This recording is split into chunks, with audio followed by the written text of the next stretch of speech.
Now on BBC Radio 4, the last in a series of 5 new cases inspired by references in the original stories of Sir Arthur Conan Doyle, the further adventures of Sherlock Holmes. Look around you, my young friend. A library is a perfect reflection of the ideal world. Every single volume in my care has its allotted place in the great scheme of things. Move one, even by an infinitesimal degree, and you diminish its value. Shh. It is the relationship between facts which gives them their meaning.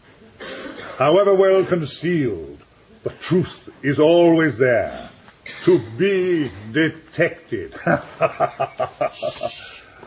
At least, that is my view, and I should like to think that you agree with me, Mr. Holmes?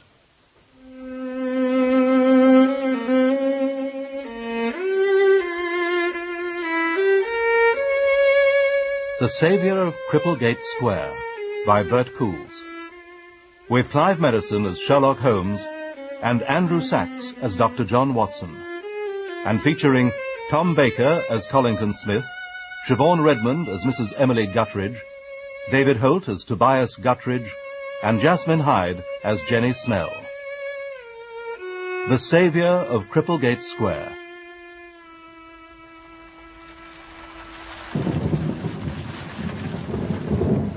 What a filthy night. God only knows what's going on under cover of that. Crime, you mean? Yeah, of course. Oh, damn weather. Well, not much, I'd wager. How's the old war wound? Oh, making its presence felt. What do you mean, not much? Well, it's fog. That's the criminal's friend. A night like this, most self-respecting villains are safely tucked up with a drink and a good smoke. Both of which they probably stole from some honest, hard-working citizen. Yes, no doubt. Brandy? Thank you, yes. You don't mind?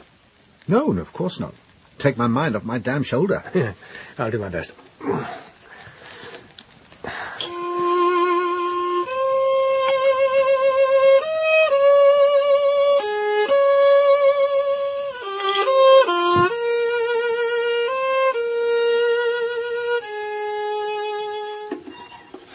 No, don't stop.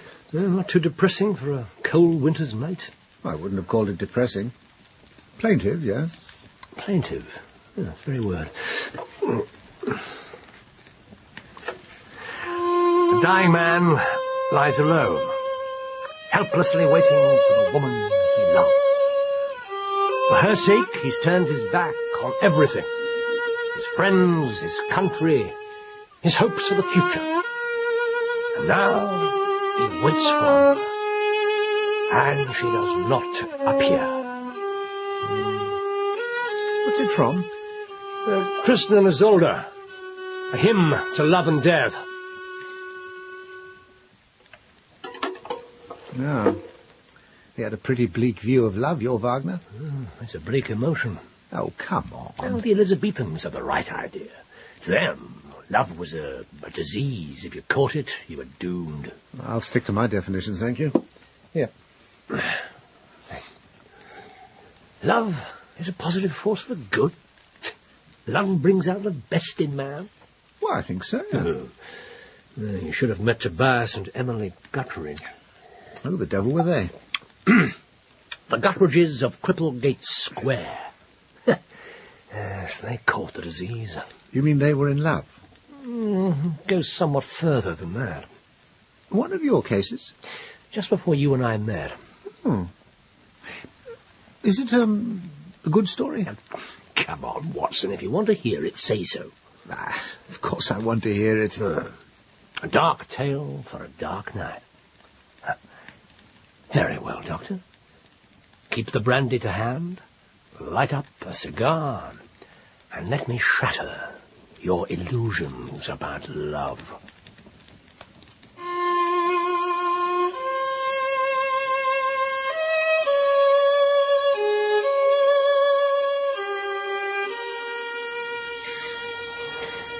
The annals of crime, Police Review 1880, Criminals and Their Characteristics, a Survey of Delinquent Behavior. Your books, Mr. Holmes? Thank you, Mr. Smith. I don't believe I've ever mentioned Collington Smith. Never. Nathaniel Collington Smith. He worked in the library at the British Museum. When I came down from the university, I spent a good deal of time there reading up on various subjects. Like the history of crime. Ah, it's an essential study for a detective. If they put in a book collection down to Scotland Yard, their success rate would soar. Only if you persuaded them to read the books. Smith could have persuaded them. He had that rare combination. He not only possessed knowledge, he was able to infuse others with the thirst for it. If I might make a small comment. Of course. Criminals and their characteristics. It is perhaps a trifle unsound. You've read it? Oh, dear, no. Librarians don't read books, Mr. Holmes. They simply know about them. Unsound? Well, that's the general opinion. Sloppily argued from some highly dubious data. Well, then please take it back. Why? I've no wish to clutter my mind with useless information. My dear sir, your mind may not have elastic walls, but it does at least possess both an entrance and an exit. Read the book. Decide for yourself what to retain. One can learn from the unsound as well as the sound, you know. Surely they taught you that up at the university. Mr. Smith, anyone foolish enough to have voiced that sentiment would have been rapidly removed from the building and confined as a lunatic. Really? Fascinating. What a good job I never went there. He was a remarkable man. He sounds it. I learned a good deal in that reading room, and by no means all of it from the books. This is the finest place in the capital to study one's fellow man. In the course of a single morning here, you can observe more characteristics than in a week outside. Only the other day, I noticed that... I heard nothing. I'm sure. Yes, listen. That's a woman crying. I thought I was right. Probably one of the cleaning staff. I'm sorry, you were saying? Mr. Holmes, you disappoint me. In what way? I believe it's emanating from that storeroom. Come with me. My dear child, what are you doing in here? Sorry, sir, it won't happen again, sir. I'll get back to work. You'll do nothing of the sort. Sir? Sugar? Sir? Do you take sugar? Oh, no, sir, no, thank you. Very well. Mr. Holmes, kindly pass over that plate of biscuits, will you? Oh, yes, of course. Here. I should be going. No, I think perhaps you should stay. Very well. Excellent. Now, I am Nathaniel Collington Smith, and this gentleman is Mr. Sherlock Holmes, and you are... Jenny, sir. Jenny Snell. Drink your tea, Miss Snell. I shouldn't be in here. If Miss McCarthy finds out... Oh, you may safely leave Miss McCarthy to me. Drink your tea, then Mr. Holmes will pour you some more, and you can tell us what's wrong. Yes, sir. Thank you, sir. That was typical of the man. She wasn't a servant to him. Just a soul in distress. What was the matter with the girl? Obviously it was nothing trivial. How do you know that? Well, if it were, you'd hardly be telling me about it, would you? When do we get to the gutterages of Cripplegate Square? Patience, Doctor. Let the tale unfold at its own pace. That's better. Now, Miss Snell, what is it that so upset you? I can't tell you. Is it something to do with your other job? How did you know about that? I've observed you once or twice arriving here in the evenings as I was leaving. You always come wearing some sort of uniform. Obviously, you have other employment during the day. I'm a nursemaid. Well, not really a nursemaid, just sort of a cleaner, really, like here. During the day, I work at Guttridge's private orphanage in Clerkenwell. Have you heard of it? No. Mrs. Guttridge, she's the owner. She takes in babies. Orphans, presumably. No, sir, not orphans, though most of them might as well be. Within what? Unwanted children, Mr. Holmes. Unwanted? Well, for what reason? There are many. Cost, space, social stigma, general encumbrance. Good God. Something else they didn't teach you up at the university? Yes. Anyway, the women bring their babies to Mrs. Guttridge, and she takes them in. So she's a philanthropist? Sir? I think you'll find that money changes hands. Ah. Baby farming. You're talking about baby farming. The concept was totally new to me then. It was quite a shock. It's a shocking practice. No, I mean it was a shock realizing how little I actually knew of life. A valuable lesson. Yeah, I'm sure it must have been. So, this girl Jenny worked for a baby farmer? Yes. The women pay so much a week, or sometimes they just make one donation. And what happens to the children? Mrs. Guttridge looks after them until they're older. Then she finds people to take them. I see. And something's happened to upset this arrangement? Yes, sir. Something connected with Mrs. Guttridge? No, sir, not her. Oh. It's her husband. Oh, he's a nasty piece of work, sir, though I shouldn't say so. Get out of here, Doyle. You've no business in here. Please, sir. Mrs. Guttridge sent me to fetch some iodine, sir. Iodine? Yes, sir. Oh, very well. You fetched this yourself, you understand. I was not here. Very good, sir. Thank you, sir. Tell her otherwise, and I'll see you're dismissed. Now go. Where did this conversation take place? In one of the storerooms, sir, where the medicines and things are kept. Interesting. Go on with your story, Jenny. Surely you're not so upset just because someone told you off. If I was, I'd always be crying, sir. No, it's more than that. Give us the facts. Well, I'm not sure if I can. Not real facts, like. Without the facts, how can we help you? Well... There's more to life than cold facts, Mr. Holmes. Jenny, suppose you tell us this in your own way. Yes, sir. Well, there's something wrong in that house. Something very wrong. If it was just Mrs. Guttridge, everything would be so different. But it's her husband who causes you this alarm. He hates them, sir. The poor little babies, he hates them. For the love of God, can't you shut them up? Some of them are sick, sir. Again? Mistress says they'll be over it soon. Why she has to devote her life to this, I cannot tell. She says they need her, sir.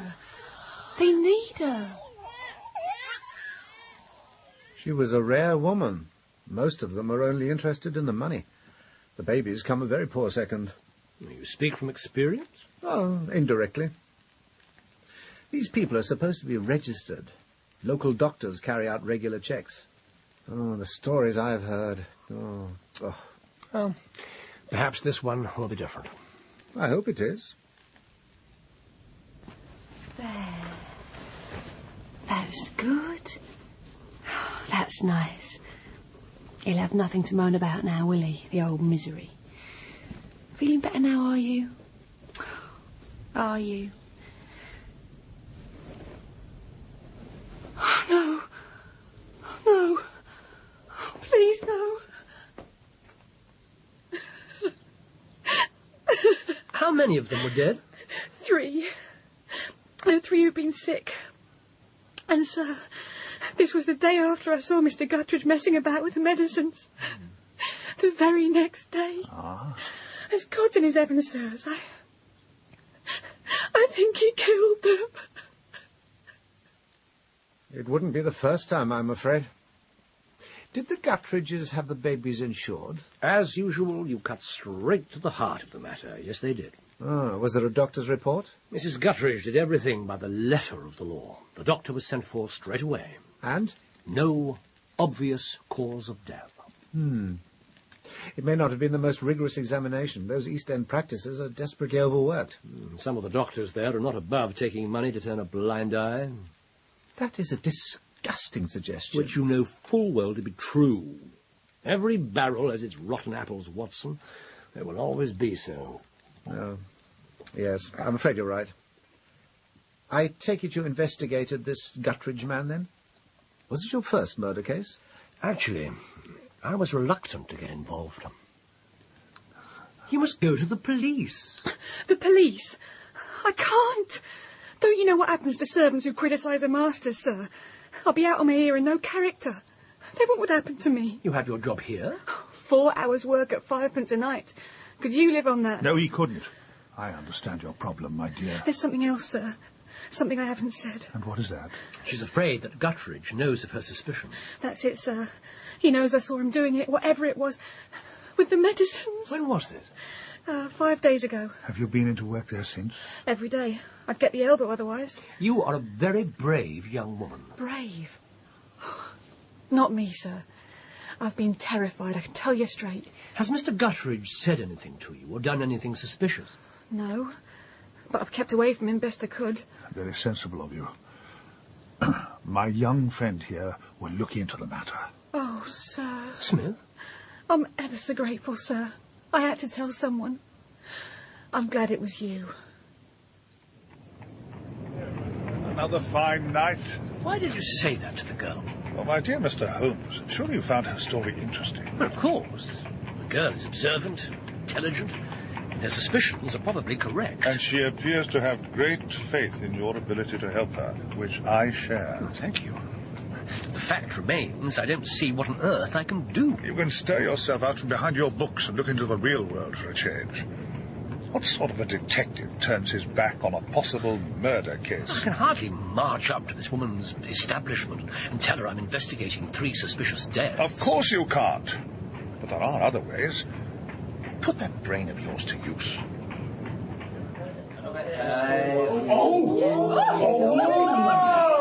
Good evening, sir. What's your pleasure? Whiskey, please. And one for yourself. Oh, thank you, sir. Pleasure to encounter a real gent for a change. There. Best in the house. Thank you. Now, sir, what tickles your fancy? Big, skinny, right for the plucking? What are you after? What I'm after is information. What sort of information? Do you know a man called Guttridge? It was a mistake, of course. She shut her mouth and didn't open it again. No, they're very suspicious of strangers in those parts, especially ones from up west. So I discovered. It was a stupid miscalculation. Don't berate yourself. The basic idea was perfectly sound. If you want the local gossip, go to the local pub. Just don't go dressed for the opera. Well, I trust you didn't give up the quest quite that easily. No, of course not. I waited until it was full dark and went round to the house itself. The area wasn't pleasant. Guttridge's private orphanage was a rambling old building set back from the street. It must have been quite a place in its day. Didn't you feel even more conspicuous there than in the pub? Oddly enough, no, I didn't. Evening wear is ideally suited to hiding in undergrowth. Every burglar should invest in a set of tails. Easy now. Easy. She'll be safe and well cared for. And you can come and visit her whenever you want. I told you that. I don't think I could bear it. I really don't. I understand. But if you change your mind, there's always a welcome for you here. You were so kind. Without you, I'd have had to... No. There's no sense dwelling on might-have-beens. It'll be all right going home. It's not far. I'll be quite safe. Oh! There, child. It's mended. Everything's all right now. It was immensely frustrating. I could see in the front door, but I couldn't learn anything of use. There was no sign of Mr. Guttridge at all. If I'm going to see this thing through, I need to get inside. And how exactly do you propose to do that?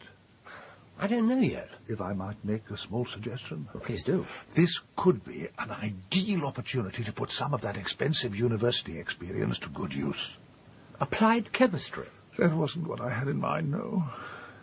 Try to think in something other than straight lines. So that's where you got it from? Watson, you're interrupting my flow. Got what from? That infuriating expression. How many times have you told me to stop thinking in straight lines? Very good advice. Well, did it work? Actually, yes, it did. Oh, what's it? I'm sorry, mate. Miles away. Yeah, the best place for you. All right. Keep your shirt on. Some people, eh? Are you really saying... Watson. No, sorry, but this is fascinating. You're saying that was the very first time you ever used a disguise? Exactly so. Thinking sideways, you see. What did I do at university, apart from study? I acted. You've never told me that. You never asked me. May I continue? Yeah, well, no more interruptions, I promise. What did you find when you got to the orphanage? What I expected to find. My primary suspect. Yes? I want to see Mrs. Guttridge. What makes you think she's here? Oh, look, mate, don't mess me about. This is Guttridge's private orphanage, right? Where else is she going to be? Who are you? I'm someone who wants to see the proprietor. Look, please. Who is it, Toby? There's someone for you. Then why didn't you send Jenny to find me? Good afternoon. Mrs. Guttridge, I was told... Yeah, look... It's a chilly day. We'll be more comfortable inside. Now, Mr... Hawkins, Mum. Albert Hawkins. Now, Mr. Hawkins, you drink your tea, and I'll tell you why you've come to me. Mum? There. Oh, thanks. What do you mean, Mum? You'll tell me? My dear Mr. Hawkins, people only come here for one reason. The details vary, but the basic facts are always the same. Now, let me see. You're in work, yes? Yes, market supervisor. Decent enough pay, but not enough to feed one more mouth. Am I right? Oh, we've got 5 already. Look, no offence and all, but if there was any other way, I wouldn't be here. You're not alone, Mr. Hawkins. Oh, no, you're definitely not alone. At least you didn't do something drastic. I'd have nothing to do with that, and no more would my else. I've seen what those butchers do. And so have I, I'm sorry to say. We shan't mention it again. Does your wife know you're here? Oh, yes. Good. Well, we do have space at the moment. Would you like to see round the house? Well, I wouldn't mind. Put my mind at rest, like. Of course. Drink up your tea, and I'll give you a tour. You've made a good choice, Mr. Hawkins. I never take in more babies than I can cope with, unlike some, I'm sorry to say. Oh, we have heard stories, my else and me. And some of them are undoubtedly true, I'm afraid. What happens if they get sick? I can care for most common illnesses myself, and of course we're registered with a local doctor. Oh, good, that's good. And they do look all right, like. Look at them, sleeping so peaceful. Happy in that. So, I suppose all I need to know now... Well... I think there's still some cherry cake downstairs. We can discuss the practicalities over some more tea. Come along. The practicalities turned out to be threepence a day or a single payment of £5. Good Lord. Yes, it was certainly more than the going rate. I checked, but it was a superior establishment. How many working-class women could afford £5? Well, when you consider the alternatives... I'm afraid the alternatives are the only way for most people in that position. Something's going to have to be done, you know, sooner or later. I agree, but we're straying somewhat from the story. Oh, sorry. Did you manage to see that medicine storeroom? It would have been too out of character, I'm afraid. But I did at least succeed in getting another look at the alleged child killer. He was summoned to show me out.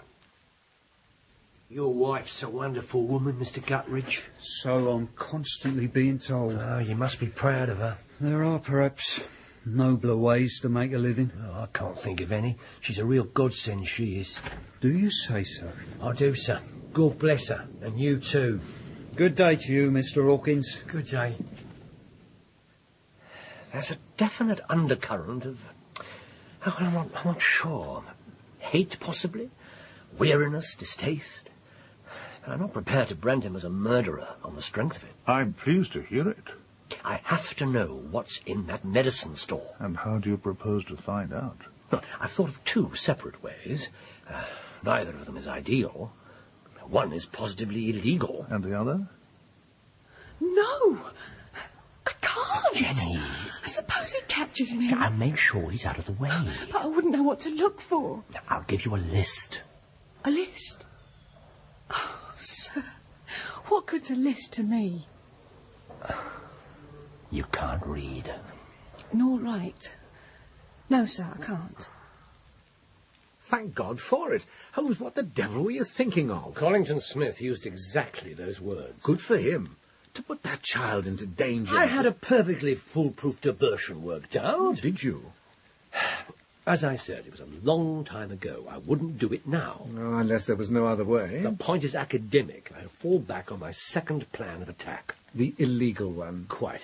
I know exactly what it was. Of course you do.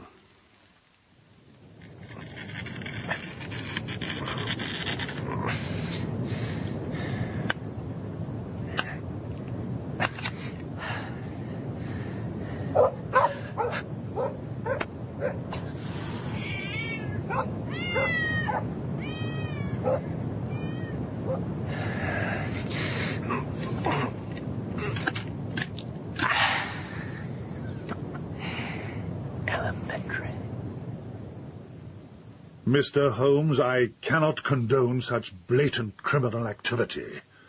Unless, of course, it yielded the desired result. Arsenic. He's been concentrating pure arsenic and storing it in unmarked bottles in a locked cupboard. Then young Miss Snell was quite correct. Looks like it. What will you do now? Oh, there's one more piece of evidence I need. And then? Then my case will be complete.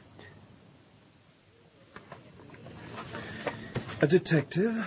Do you mean from Scotland Yard? A private detective. Are you sick? Injured? No. Sir, I have a room full of patients out there and 100 more waiting to take their place. I don't mean to be rude, but I have no time to play games. This is no game. You are the official medical examiner for Guttridge's orphanage, are you not? What about it? I have been commissioned to investigate the recent deaths of 3 infants. Mr. Holmes, Sherlock Holmes. Mr. Holmes, when you leave my rooms, look around you. Look at the filth and the squalor and the hunger, and ask yourself which is the stranger, that children die or that they manage to live. Have you seen inside Mrs. Guttridge's establishment? Have you met the lady herself? Yes, I have. Then you'll know that the children there live like royalty compared to most. I've seen Mrs. Guttridge take in babies who are more bone than flesh. If some of them don't survive, then look outside that house for the cause, sir, not inside it. Now, if you don't mind, I have to do my best to help these people. Will you answer just 2 questions? If you will agree to ask them and then leave. I agree. Then ask me your questions. Did you conduct a thorough examination of the dead babies? As thorough as my time and my resources permitted, yes, I did. And did you detect any signs at all of arsenical poisoning? Arsenic? Good God, now. Not a trace. You believed him? I was impressed with him. I've said to you before now that when a doctor goes wrong, he makes a formidable criminal. Yes, you have. I can't say I was flattered. Perhaps this will redress the balance. In all my life, I've not met many people who are thoroughly decent, uncomplicated, good men. And of the ones I have met, several of them were doctors. You appear to have arrived at something of an impasse, my friend. Well, why else is arsenic there, if not to kill all those children? Rats? Well, you can buy poison for vermin over the counter at any chemist shop. If I read the evidence aright, that arsenic was being produced in secret, then hidden away. Then what do you propose to do now? Well, I suppose it could be nothing more than a coincidence. I have to talk to that girl again.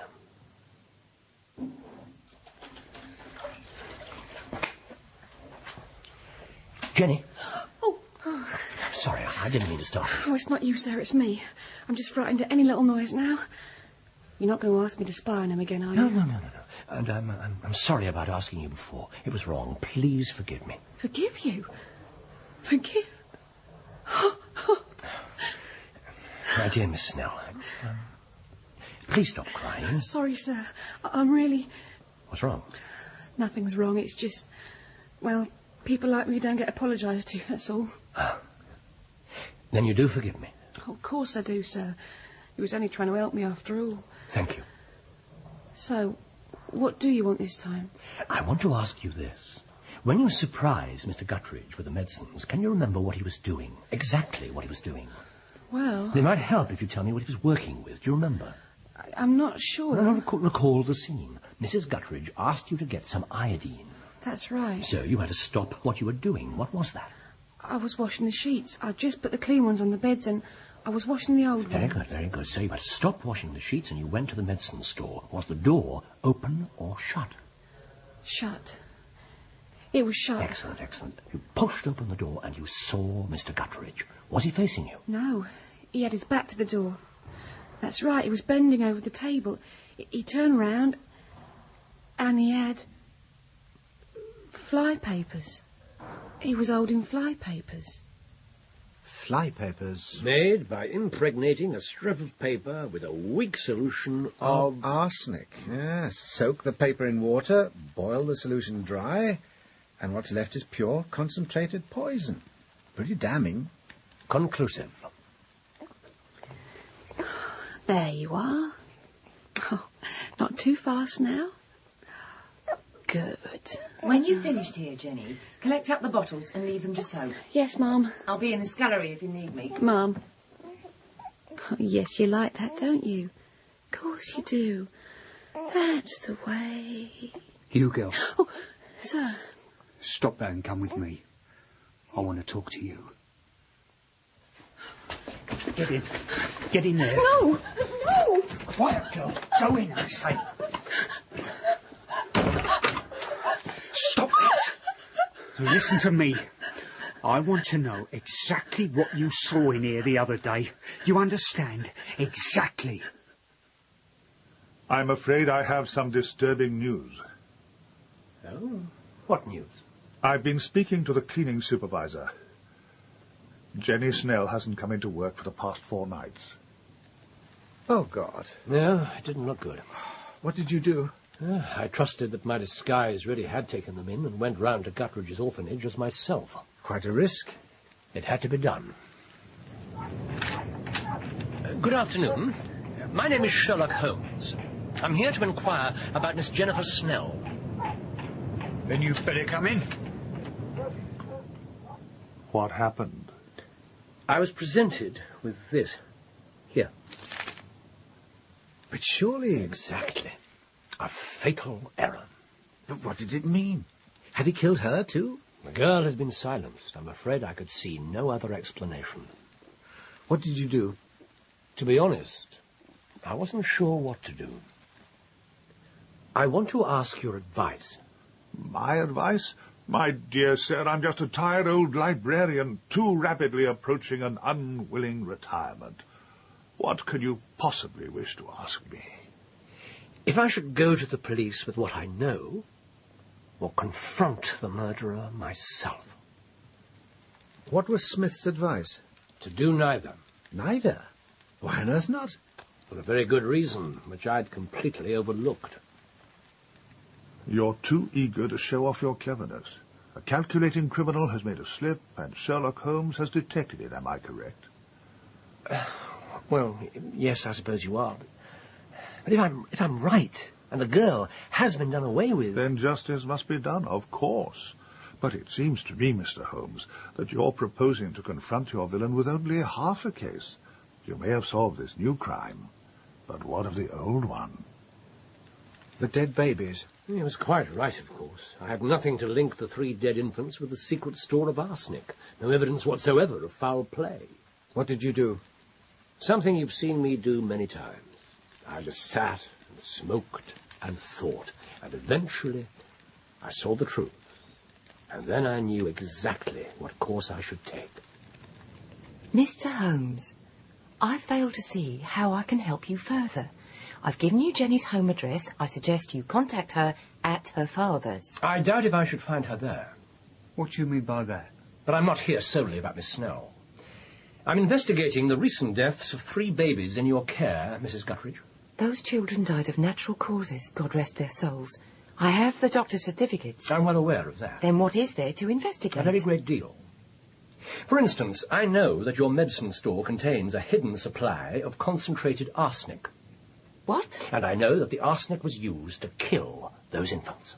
But there was no trace of poison. You know that? Oh, yes. And finally, I know that Jenny Snell was unfortunate enough to stumble onto what was happening and was killed to keep her silent. Jenny's dead? Unfortunately for her killer, she came to me first. She can't be dead. It's a lie. Toby, tell him. I already have. She had to leave unexpected. Oh, yes. My mum died sudden. I have to go home. There you are. Actually, it's quite well done, except for one rather significant detail. What are you on about? Next time you forge a farewell letter, Gutteridge, I suggest you first make sure that your victim knows how to write. Tobias, tell me this isn't true. What did you do with the body, Gutteridge? There's newly turned earth in the back garden. Shall we go and dig it up? Oh, dear God. I have you, Gutteridge. There's no sense in denying it. I'm not going to deny it. Oh, dear God. Oh, dear Lord. How could you do it? Why? Well, will you tell her, or shall I? I had to shut her up. She knew I killed those babies. Toby. Don't say nothing, Emily. You admit it. You killed Jennifer Snell. I said so. And yes. the 3 children. Yes. Oh, Toby. How? What do you mean, how? Oh, it was brilliantly done. Not a trace of poison in their system. Tell me how you did it. Well, very well, then. Tell me why. Perhaps it was for the insurance money. Yes. Yes, that's it. The insurance. The insurance money goes to your wife. I checked. I ask you again. Just how were the murders done? You don't know. Of course you don't know, because you were not the killer. I tell you, I found was. the evidence. You knew there had been foul play, even though you didn't know the method. And since then, you've done everything in your power to protect the real murderer, to protect your wife.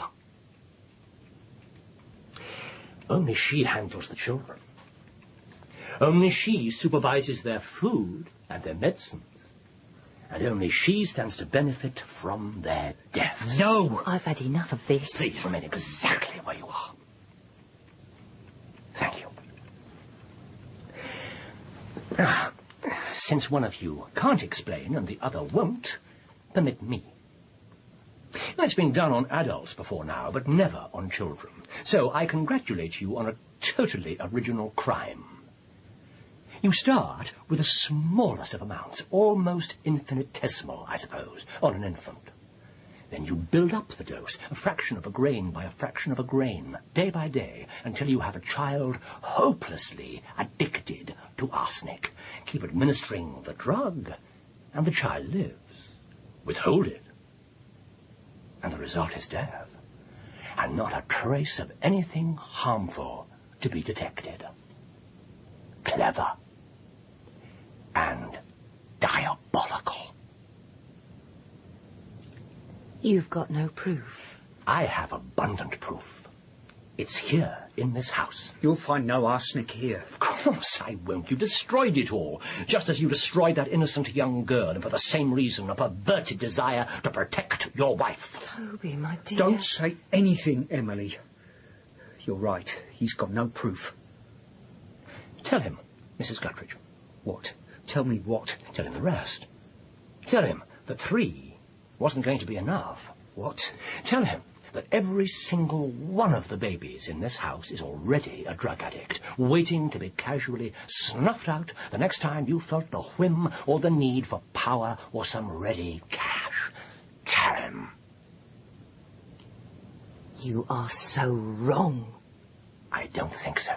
A whim. Power. Money. That's not why I do it. Emily. Do you know what my babies have to look forward to, Mr. Holmes? Do you know about the factories and the workhouses and the filth and the squalor? Have you seen the children begging and stealing? Have you seen them selling their bodies on the streets for a penny a time? I've seen them. Well, before it comes to that, for a tiny, fleeting time, I can give them warmth and comfort and love. And then Then I can make sure the world doesn't get them and soil them and wear them down and finally destroy them like animals. And don't you tell me that what I do is wrong. It's the world that's wrong, sir. Forget about me. I don't matter. Do something about the world out there, if you can. What are you going to do with us? Take you to the police. And then it'll be the courts, and then the hangman. I imagine so. Then tell me this, Mr. Holmes. What will happen to my babies now? You tell me that. I didn't know what to say. I have one question. What is it? The evidence of the other children. Were you sure? Or was it just bluff on your part? It wasn't a bluff. One of the side effects of progressive arsenic addiction is unnatural lethargy and calm, especially in the young. I'd seen the signs when she showed me around the house on my first visit. I just didn't recognize them for what they were until later. So, all the children are due for the same fate. Dear God. The doctor thinks they can be slowly weaned off the stuff. They might live. If you can call the world that's waiting for them a life. Oh, come now, Mr. Holmes. Whatever our experiences may suggest, I like to think that the world is basically a good place. There's still tolerance and warmth and humanity out there. Don't you believe that?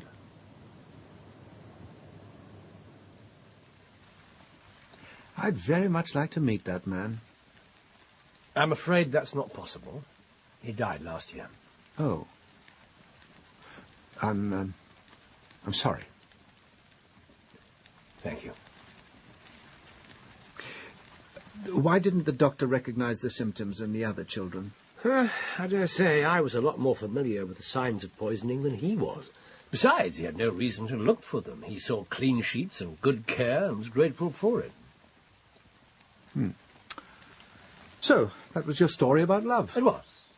Guttridge loved his wife, murderer or no. He loved her so much that he was willing to take her guilt on himself and to kill to protect her. And she loved the children, and so she murdered them. You still insist that love is a positive force for good? Yes, of course I do. You can't argue from the particular to the general like that. It's thinking in straight lines.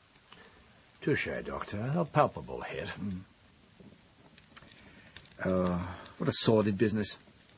Poor Jenny Snell. The wrong place at the wrong time. She must have walked in on Guttridge at the very moment he discovered the arsenic. How can a young girl's life hang on such a slender thread? Yes, how indeed.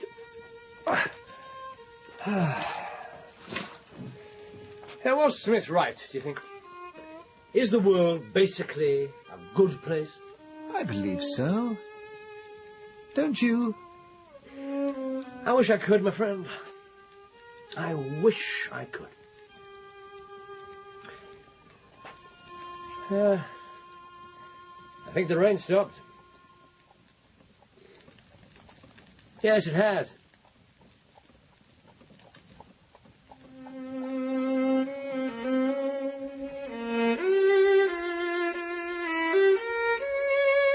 In The Saviour of Cripplegate Square, Sherlock Holmes was played by Clive Merrison and Dr. John Watson by Andrew Sachs. Collington Smith was played by Tom Baker, Emily Guttridge by Siobhan Redmond, Tobias Guttridge by David Holt, and Jenny Snell by Jasmine Hyde. The Doctor was played by Andrew Wincott, and the Landlady by Helen Ayres. The violinists were Leonard Friedman and Bernard Doherty. The Saviour of Cripplegate Square was written by Bert Coules, from a reference in the novel The Sign of the Four by Sir Arthur Conan Doyle. The director was Patrick Rayner.